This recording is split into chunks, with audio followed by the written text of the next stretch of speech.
தனிப்பெருங்கருணை இந்த மாதம் பிறந்த நாள் காணும் தயவு, ஷியாம், திவ்யா, நிஷாந்த், திரு, ஞானையா அவர்களும் அவர்களது அன்பு குடும்பமும் அருட்பெருஞ்சோதி ஆண்டவர் அருளால் உடல் நலம், நீலாயுள், நிறை செல்வம், உயர்ப்புகள், மெய்ஞானம் பெற்று ஓங்கி வாழ்க வளமுடன், வாழ்க தயவுடன், வாழ்க நலமுடன்.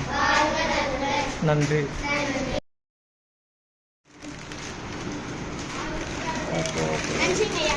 நன்றி நன்றி நன்றி நன்றி